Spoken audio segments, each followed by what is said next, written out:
Brands like Mannington, Shaw, Tarkett, Beaulieu, and Flexitech. Quality brands, excellent customer service, combined with 40 years experience is why they say you can walk on our reputation. See Bill and Lucy at Perry's Floors and More, 127 West Market Street, Princeton. All right, we're back with Coffee Talk on WPKY. Sun is still high in the sky. It got so warm. It got really warm really quick. I looked at it one minute and it was 40 something, and now it is already 60 out there. That sun is shining beautifully at 8:46. Thank you so much for joining us this morning. And we are with our guest, Chase Mitchell. He is going to talk to us this morning about bees. Good morning, Chase. Good morning. Glad I'm here. I'm glad you're here too. Like we said before, much nicer visit than your last one. Exactly. The last time Chase was here, and you can catch this interview on WPKY YouTube channel. We talked about he had gone on a Haiti mission, and their van was shot, and it was quite a yes, big ordeal. And you seem like you've adjusted well from that. It took some time, but I'm more happy to talk about this lighter conversation. Absolutely. Well, it could be. I don't know. I don't know that I would want to take my chance around bees either. So, yes. So talk to me. This fascinates me. I don't know anything about beekeeping. I did. So I wrote a book many years ago, just a therapeutic book, and one of my characters, I made a beekeeper. Okay. So in the process of that, I did, just a quick Google search. I didn't need much depth. So, spending 30 minutes on Google searching beekeeping gave me enough information to create my character. Gotcha. So I know, just nothing. I know nothing.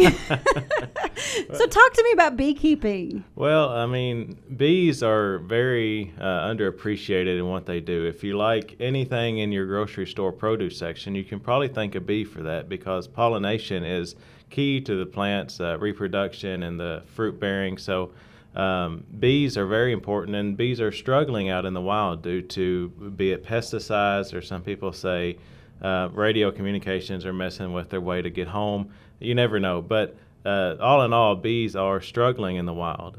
So beekeepers kind of help that, help kind of edge the gap there a little bit. Not that we can ever make up for the wild population, but it is very fun. It's very rewarding to go out and to see that happen. You have hives, and each hive you call a colony.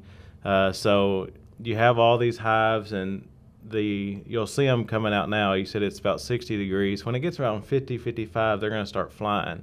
So you should, if you have a hive around your house, you should be able to see them out flying this morning, especially now that the sun has come up.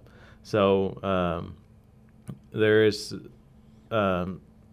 hives are pretty complex, but they're also pretty simple. You have maybe around 50, 60,000 bees within a hive, and all those are females except for the drones. And there's about 5 drones, which are males. The males do absolutely nothing for the hive. They just sit around. So think what you want about males, but that's what they do. And then their one job is every now and then a queen will fly out for a new hive, and they just go and reproduce and mate. But there's one queen in a hive, and then 50, 60,000 worker female bees, and then a couple drones that just sit around. So you have all these worker bees going out. Right now especially, I know my fruit trees have already bloomed. My peaches, my pear, my apple is finishing up right now, and our bees have just been tearing those trees up. And that's important right now. Fruit trees are really one of their only sources of food right now. Your regular trees, some of them have blooms. Your dogwoods have some blooms, but fruit trees are a huge source of food for the bees right now. And another thing is what a lot of us spray are dandelions. You see a lot of dandelions already starting to grow. A lot of people get out the Roundup as soon as they see a dandelion. Well, that can actually harm the bee too. So especially this early springtime, there's not a whole lot of food out there for the bees. So if you can leave those dandelions and some of those, we call them junk weeds, in our yard, it can be very beneficial until your wildflowers and that kind of thing starts growing and really getting off to a good start in your fields. All right. Well, and that's all like really cool information. And of course, I understand that the taste of the honey changes based on what their food source. Yes. So tell me about that a little bit. A lot of times when you go out to the store, you will see 100% clover honey. Clover makes a very tasty honey. It makes a very sweet, very mild honey. I always kind of laugh at that because what do? Do you follow all thousands of those bees when they go out in the field? You don't know if that's 100% clover honey. That's false advertisement. Now, you can have them in the middle of a huge field of clover, and that probably will tell you what they're going to get. But you don't know. But maybe they keep them in bubbles. Exactly, yes. But clover is probably one of your better tasting honeys. A lot of times, these big beekeepers will actually not go for it for the honey. They'll go for it for actually the pollination aspect. So you have tractor trailers full of beehives that people will send out. Most of it's in the South, but they'll send out to California or something, to the almond groves or to the nut groves, and they will sit there and they'll pollinate all their trees. Well, that honey actually is very bitter, so they end up throwing all that honey away. So that's just the different spectrum. It's made the exact same way, but that honey does not taste good at all. Whereas your local, around here, our local clover honey and wildflower and fruit tree honey is very good. If they get in a goldenrod field, sometimes that can make it a little more strong or give it a little more pungent taste. But all in all, our area is very suitable for good tasting honey because we do have a lot of clover. We have a lot of wildflowers and fruit trees. How did you get into beekeeping? Well, I actually can thank my dad for that, but this is more of his, and I just kind of tagged along and started learning more. But I was gone on a trip one time, and I come back, and in the backyard there's a beehive, and I was like, okay. So something new. Something new. So he wanted a beehive, so he went out and got one, and then ever since then, we've been growing. Of course, beekeeping, you will lose a lot of hives. It's not an easy thing to do. You may have a rough winter, and when it's warm and cold, that really messes with the bees. During the wintertime, they store all the food they'll eat all winter in their hives, and so when it gets warm, they'll start moving around, and they may move to a place in the hive. They'll ball up, and they may move to a place in the hive where there's not as much food. So when it gets cold, they can't move anymore. So they'll get in there, and then you'll open your hive up, and all your bees will be dead because they literally starved to death because they can't move and get more food. But that's how I got started, was through my dad, and we've had many hives over the years. That's probably over 10 years ago, 10, 15 years ago. But we've had several hives since then, and it's just been a learning experience. Well, and that's what I was going to ask. How do you learn? How did you? Beekeeping is very individual based. It's whatever works best for you. A lot of it is through losing a lot of money and through failure. You learn what not to do. You learn what time of years is best to do certain things. You have to treat your hives for certain, insects. You have hive beetles. You have varroa mites, which are little mites that gets on the bee, and it will drive them crazy, and it kills them. But some people use chemicals to treat their hives. Some people are totally against chemicals, which I kind of understand. If they're going to be messing with something they want to be eating, I'd rather it be natural. So instead of chemicals, we'll use powdered sugar. Does the exact same thing. You just sprinkle powdered sugar on the hive, and that causes them to clean themselves, and it knocks the mites off. So it's all, trial and error, and really what your preference is, what works best with you. They're kind of flexible. They just have some basic things they need, but it's all what you see has worked best for you in your area and your individual hives. Okay, so many questions. Go ahead. I'm gonna try to keep it in my time frame. Yeah. All right. So my first question is there any sort of local support group, if you will, or a place you can go source for information? Yes. I believe, and I'm probably going to get this date wrong if I'm going to say it's on a Tuesday, I believe. It's at the Lyon County Extension Office, UK Extension Office. You can get on their website or give them a call and get them the exact date. But there is a Beekeepers Association that works there, local. It's a group of people, and they just get around and talk. There's no really formative thing. There's just, hey, how are you doing? How's everything going? It's just a great opportunity. I haven't been able to go in a long time, but when we did go, it was very beneficial and educational to learn about things. And a lot of people didn't have hives that were there, and they're just learning. And I do recommend that. Learn as much as you can before you get in here, because it is an expensive hobby to jump into. You can buy, when you purchase bees to get into, you have to first purchase them. You can't really go out in the wild and get them very easily. But you can purchase bees, and prices vary, but you can get what's called a nuke, which is really a box of a 5-frame box of bees that are established. You can buy that. That'll run you about $180. That's what we paid for them this year. Or you can buy a package of bees, which is literally just a box of bees, and you dump them in a pre-existing hive, but that will be almost $100. So you want to know what you're doing, or at least think you know what you're doing. That's how we think we know what we're doing, but they amaze us every time. We buy those bees, we dump them in the box, and then you sit there and you watch this cloud of bees just fly off. Aww. And then you're like, oh, well, that's sad. Yeah. Oh, no. But there's that local association, and then there's one in Mayfield that meets. And then there's, coming up, there's also a Kent Williams School of Bees. You can search for that. Kent Williams is considered a master beekeeper. I've been over there and met him, and he knows what he's talking about when he talks about bees. I believe he's in Wingo, and he's a good guy. He will teach you anything that you need to know, and you'll get in a hive with him, and he'll show you what's going on. If you have a disease hive, he'll show you. But very educational, and you just meet a lot of good people at those schools and associations.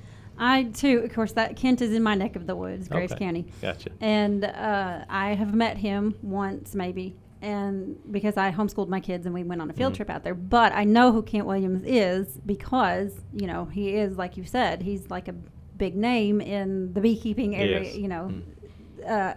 Over there. To the point that even he and I knew about the school because we had just talked about that at my other job. But anyway, he provides honey. So it's honey that's not, there's honey that's not really marketable, not really, good to eat. Mm-hmm. Well, he can sell that to the local winery in Paducah.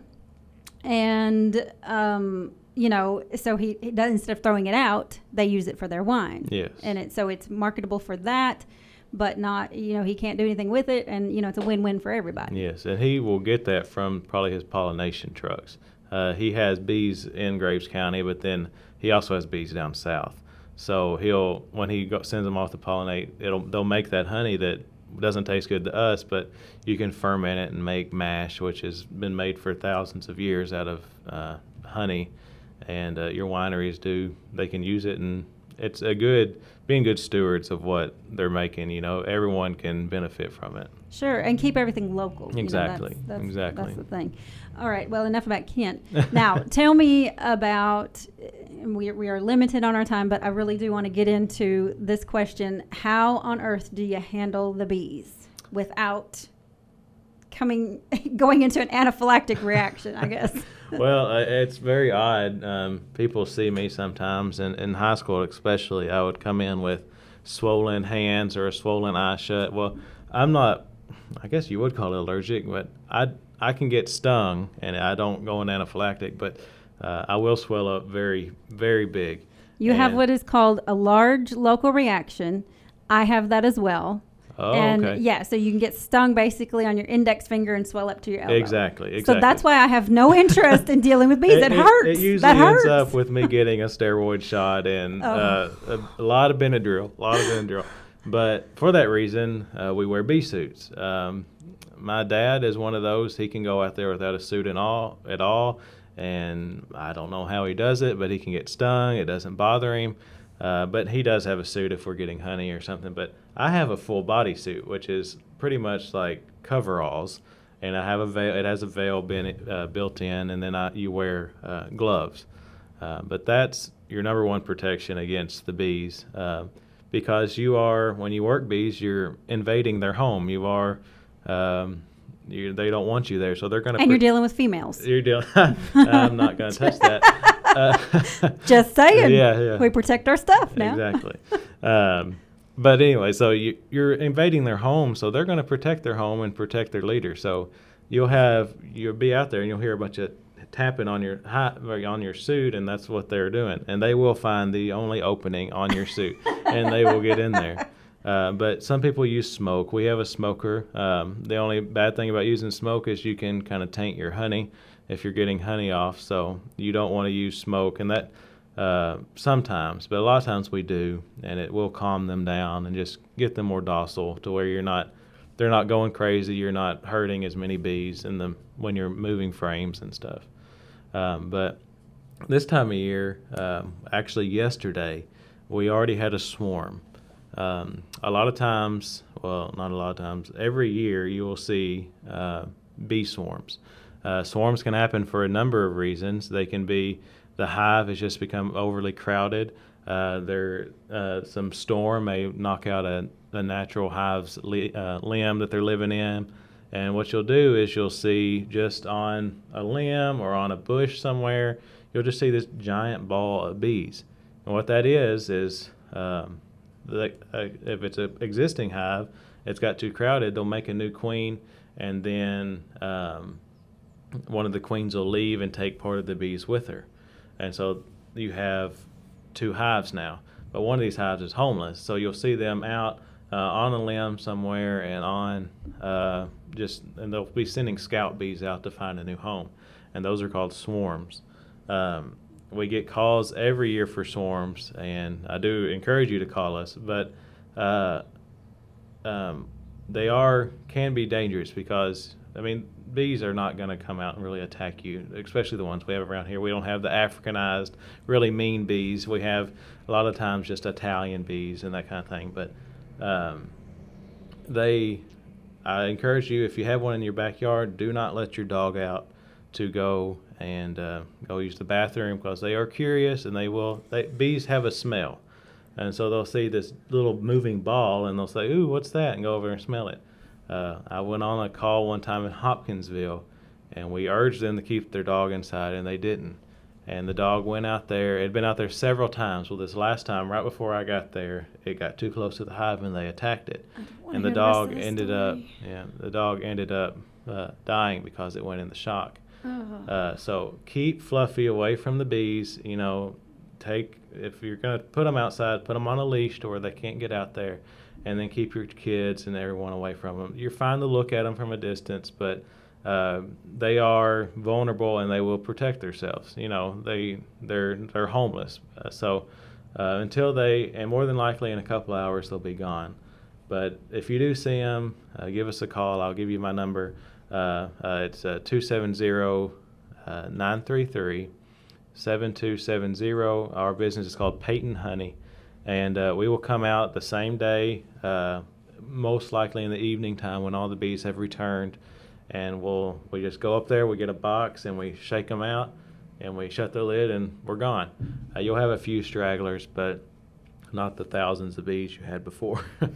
So, all right. Well, Chase, man, this is such like I said, I could probably talk about this topic all day. It just for some reason fascinates me, but unfortunately, our time has run out, so we will have to have you back in the fall and talk to us about how things are winding down and what happens when you're heading into the winter season. All right. Well, I'm glad to be here. Thank you. Thank you, Chase. That's Chase Mitchell, and we've been talking about bees on Coffee Talk this morning. Here's your WPKY Weather Edge Weather Center forecast. It's spring and it's beautiful with sunny skies today and a high of 76. Partly cloudy overnight with an overnight low around 58. More sunshine tomorrow with a high of 77. 40% chance of showers does move into the forecast tomorrow night with an overnight low around 61. There's an expected chance of showers and thunderstorms on Thursday. Highs only could be around 70 on Thursday. Showers continue Thursday night with an overnight low around 47. Again for today, sunny skies with a high of 76. Car or truck not running right? Take it to Kilgore Automotive at 129 East Main Street, Princeton. Kilgore Automotive, where your care is more than just a car. Call 270-963-2853. This is Holly Van Hooser with the Woodall Agency in Princeton, Kentucky. Are you wanting the best options that meet your needs? If so, call our friendly and professional agents who are just a phone call away at 365-5541 or visit our website woodallagency.com. We will give you a free quote for your home, auto, or even your business. We will get back with you on the best options that meet your needs. Our office is located at 110 West Washington Street. Call Woodall, y'all. Here's your weekday schedule at the Capitol Cinema's Main Street in Princeton, and we still got the nation's top 3 movies, Shazam, Pet Sematary, and Dumbo. Here we go with Where and When. Shazam, PG-13, shows in Cinema 1 Monday and Tuesday at 6:30, and then moves to Cinema 3. I'll tell you why in just a moment. Cinema 2, Pet Sematary, still playing strong. It's an R-rated movie based on Stephen King's bestseller, and it shows Monday through Thursday at 6:30 in Cinema 2. Now in Cinema 3, we've got Dumbo playing for 2 days, Monday and Tuesday, and Dumbo ends Tuesday to make room for Wednesday, a new movie, Breakthrough, PG. It's the inspiring story of a mother's love, regardless of what circumstances are. And that's a faith-based inspirational movie. It shows Wednesday and Thursday at 6:30 in Cinema 1. That's your lineup for the weekday schedule at Capitol Cinemas. If you've forgotten all that, don't forget our 24-hour show info number, 365-7900, and have a great day. This is Mallory Hancock Lawrence, and we love our Caldwell and Lyon County friends. We invite you to come to Cada's anytime you can to shop with us, and we're making it even easier for you. Whether you work in Cada's or just come to town for a visit, stop in and shop with us. But if you're in a hurry, you can pre-order your groceries at HancocksNeighborhoodMarket.com. It's so easy and convenient. Of course, we want to see your smiling face anytime we can, but if you're in a hurry, HancocksNeighborhoodMarket.com is the way to go. Hancock's Neighborhood Market, Cada's. A taste of the Orient and authentic Chinese food awaits you at the Great Wall Chinese Restaurant in Princeton. Enjoy the lunch buffet Monday through Saturday, 11 to 3:30, and the dinner buffet from 3:30 to 9. Friday and Saturday night, enjoy the seafood buffet featuring onion shrimp and frog legs. Be sure to ask for your coupon card. Buy 9 buffets and get 1 free. Dine in or carry out at the Great Wall. Open daily 11 a.m. to 9 p.m. Located in the Princeton Plaza off Highway 62, West Princeton.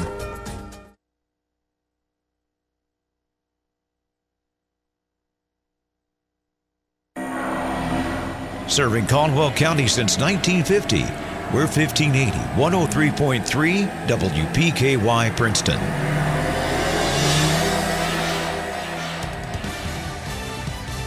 Fox News, I'm Chris Foster. Nearly 400 firefighters worked to save Notre Dame Cathedral in Paris. There's a lot of damage. This iconic church losing its spire and its roof, the fire declared fully extinguished after around 15 hours. President Emmanuel Macron pledging a rebuilding effort to wealthy French families have already offered $320 million. Fox's Simon Owen. The father of a 12-year-old girl whose mother was killed in action in Afghanistan is allowed back in Arizona. Jose Gonzalez Carranza came to the U.S. illegally in 2004 and was deported last week. After his wife's death, Carranza was awarded a